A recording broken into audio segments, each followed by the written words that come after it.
Weight loss అవ్వాలంటే చపాతీలు తినాలి. మరి చపాతీలు చేసుకోవాలంటే చాలా పెద్ద పని. మరి ఈజీగా, ఇన్స్టెంట్‌గా అప్పటికప్పుడే చపాతీలు ఎంత చక్కగా చేసుకోవచ్చో చూసేద్దాం. మిక్సీ జార్‌లోకి చపాతీ పిండిని తీసుకొని అందులోకి ఉప్పు, ఆయిల్, వాటర్ వేసి ఇలాగా మిక్సీ పట్టుకోవాలి.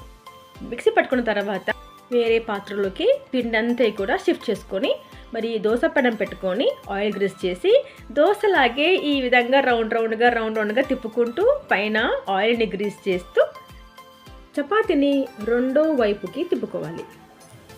అంతే. మరి నేను చూపించిన ఈ క్వాంటిటీకి దాదాపుగా 10 చపాతీలు అయితే వస్తాయి. చూసారు కదా, చాలా ఈజీగా ఉంది కదా. ఇట్టే చేసుకోవచ్చు, చపాతీలను అట్టే తినేయచ్చు అనమాట.